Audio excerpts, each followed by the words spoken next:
G'day Bomber fans, I thought I would give you a little break from all the trade videos. So today it is all about the Essendon Best and Fairest. The Crichton Medal award was last night. I didn't actually watch it, so I am finding out these awards as I record, which is fun.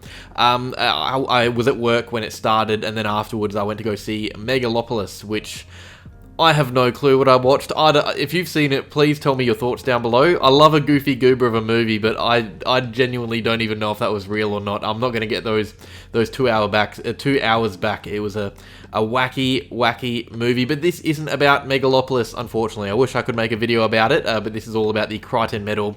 And real quick, before I get into that, but Joe Danaher, just a quick congrats on a great career, I guess. I'm probably different to many fans in that when Essendon players leave the club, I still really hold on to them unless they're Jake Carlisle or Adam Sard leaving for success, but I still really like guys like Fantasia and Massimo and Danaher who leave for different reasons.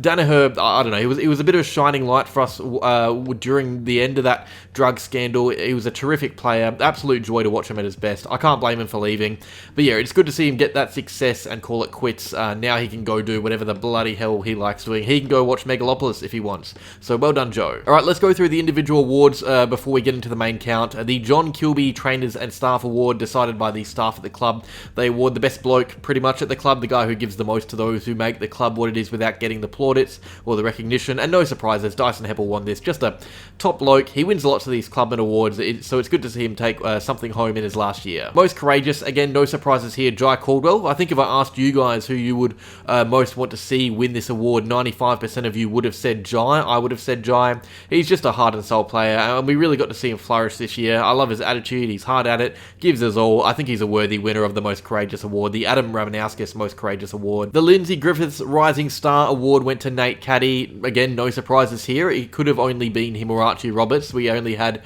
2 debutants in 2024, and Roberts only played 4 games, so it had to be Caddy. To be fair, he did look really good. I'm keen to see him with a full season next year. He's going to be a big reason why many fans tune into games. Leading goal kicker, I mean, it's the only award decided before the night that us fans know the winner of. So Cole Langford, he kicked 43 goals, one more than Jake Stringer. He now goes back to back as the leading goal kicker as well, having kicked almost 200 goals in 2 seasons, and his first 2 seasons as a forward, so that's pretty special. Best clubman, Andy McGrath. I want to talk a bit about this guy because he gets a lot of hate. The draft position doesn't do him any favours, but he is genuinely a top bloke from all accounts. You look back at his awards, best clubman in 2024, best clubman in 2023 as well, along with the Staff and Trainers Award that year. He also won the 2022 Staff and Trainers Award with Draper, and in 2020 he was the most courageous player. The guy is widely respected across the club by coaches, staff, players. I think us fans need to start giving him more credit as a really good player for us. And finally, the McCracken Medal, it went to Zach Merrett. This is the award that goes to the player who most embodies the club's spirit, I guess, and whatnot. It's just another award to give out, I guess. Merrett won it, no surprise. The guy pretty much is Essendon. And now there was another award for most improved, but there's no graphic at the time of filming, so I can't really put it up here in the video. Sam Durham obviously won that one. And before I get to the count, some other things to note. Life memberships, Merrett, Langford, and Andy McGrath. It's wild that it took Merrett this long to earn a life membership, the same amount of time as Langford and McGrath. I don't really get that. But let's get on to the main count. Alright, and the votes were released every 5 or so rounds, so I figured it would be a good idea to go through quickly to see what the top 10 looked like in each installment. So rounds 1 to 5 were actually led by Ben Mackay, and to be honest, that isn't a massive surprise to me. His start to the year was exceptional. He was pretty much our only good player against Port. Merrett, Durham, McGrath, and Martin rounded out the top 5. You got Stringer at 6, who was great early. Caldwell at 7. Remember, it took him a little while to properly get going. Dersmer at 8. I did say that if he was fit all year, he would have been in the top 10 or even top 5 of the Crichton. Heppel at 9, Langford at 10. We had some really good players early. We were 3 and 2 at this stage. We were flying. What actually surprises me the most about this is how high up Merrett is, because these games, I reckon Merrett, that Sydney one was the only one where he would have been in our top 2 or 3 best players. Although I say that, and he was after round 5 leading the Everything Essendon Player of the Year award, so maybe I'm being a bit harsh. Maybe our performances were just spread out this early. Actually, for those wondering, the top 3 at this stage of the count was the same in the Everything Essendon count, but in a slightly different order. We had it going Merrett, Mackay, and Durham, so quick pat on the back for everybody that was involved in that. Up to round 11, Merrett had a narrow lead over Nick Martin. Ben Mackay faded off a tad, but was still 3rd, ahead of Durham. McGrath in 5th, Langford 6th, Caldwell and Stringer were even. even, and then there was a bit of a drop-off with Redmond and Heppel below. And speaking of that drop-off, I'm going to talk about that a lot later, because I think the overall count really showed how much our team was being carried by our best players. But you can see that gap starting to form already, because at this stage of the year, I don't really think Redmond was a top 10 player for the club. I thought he got better over time, but at round 11, I really didn't see that much to like. He was okay, but only really that. Caldwell at 7 was a bit surprising. I thought he had a really strong period here, and also Merrett only leading by 8 votes. This was after that string of best on ground performances. I think he got 3 or 4 maximum Brownlow vote games in a row before this, so that is strange to me, the fact he was only just beating Martin at this stage of the count. 5 rounds later, the same top 7, Merrett still leading Martin, who is now leading Durham instead of Mackay, Andy in 5th, Caldwell and Langford in 6 and 7. So that top 7 is really our team right there. It doesn't change for the rest of the night, only the order. You could argue that after them, anyone could be in the top 10. And to be honest, even though Stringer is only a handful of votes behind, I think that top 7 is really the team for 2024. But it does include Stringer, Redmond and Guelphy, who racked up votes despite missing games. Guelphy had played 9 of the 17 games to be in 10th at this stage. That means he has more votes than Heppel, Laverty, Gresham, Kelly, Cox and more guys. All these players who pretty much played the full season or close to it at that stage. Guelphy missed 8 games but still had more votes than Gresham. Let that sink in. And the final count, that top 7 again stayed the same, but a bit of movement inside it. Merrett 1, I'll talk about that in a sec. Martin 2nd, I predicted that. Durham 3rd, I didn't predict. I thought it would be Caldwell.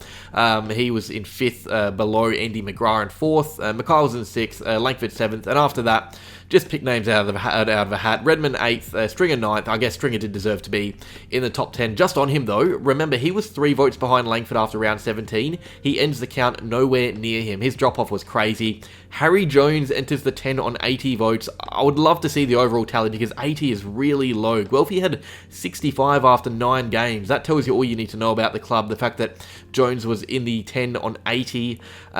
We had no one else get to 80. Jones didn't even play every game, by the way. He played 21 games, subbed off a few times as well, and he wasn't good early. He still has more votes than most of the team, than Gresham, Kelly, Heppel, Laverty. Really not good enough. And also, same voting system as last year. 10th place last year had 114 votes, 34 more than Jones. So, yeah, I think this team clearly had too many passengers. I think that top 7, those... You could even argue top 6, but I'm going to say top 7. Those guys had good years. We can all acknowledge that. Jones did exceed expectations, but everyone outside that 7, they really did not play great footy, and I think that's a bit of a silver lining in a way, to be honest, in a weird way. The fact that we were a game outside the 8 with guys like Redmond and Stringer not at their best all time, missing Ridley and Parrish and Dersma. There were some really good players outside of the top 10 that just did not play good footy. They didn't perform. So that's not great, but it also means there is so much room for improvement next year. I guess I'm going glass half full on a pretty average count, but there is so much to improve on. That top 7, well done. The rest, not good. Alright, let's talk about Zach Merrett. He won the Crichton Medal. He is now equal with James Hird for Crichton Medals. That was his 5th. He is now only behind Bill Hutchison and Dick Reynolds, who both won 7, and I just want to go over his placings for you, by the way, his all-time placings, to show how consistent this incredible player is. Let's start calling him incredible, because he is that. In 2015, he placed 4th as a youngster. Since then, he has not gone below that placing. He won it in 2016, came 4th in 2017, despite being All-Australian. 3rd in 2018, he won it in 2019, 2nd in 2020 behind Ridley, 2nd behind Wright in 2022, and then he won it the 3 other years. He genuinely could have 6 or 7 Crichtons by now. He had a podium 3 times, 4th twice. Just incredible consistency. I really do think we are witnessing Essendon greatness with Merrett. We're going to look back on in 10 or 20 years and really miss him on our list. He's been brilliant for us. Nothing short of brilliant. And I think despite the counts being a bit boring with him winning so easily, so much, he deserves it. Credit to Nick Martin and Durham, who were on the podium. Great seasons. But Merrett was so far ahead of the rest of the group. It's a surprise he didn't win by more in my eyes. And he's spoken about longevity and being really important for his career. He wants to be able to play as much footy as possible. And if he does, we're a very lucky club for it. If he does go on for another 5 or 6 or 7 years, he probably breaks our Crichton record. He's our best player. I'm keen to see how far he goes for us. And you can tell he is super hungry for success as well. He's a great captain and a great Essendon player. Alright, that is that. Just a quick recap of the night. I'm just trying not to talk about trade news every day. I wasn't there or watching, so let me know down below. Let us know down below if there's anything that you want to be included in this video, and I'll pin it down in the comments below. I did see that Barham had some strong words to say about the club. I saw that Scott had some strong words to say. Also, leave your Megalopolis thoughts below, please. I want someone to explain that movie to me. This whole time I've been talking about footy, but just thinking about Megalopolis. More trade news tomorrow for you guys. Like if you enjoyed it, subscribe if you're new, and go Bombers.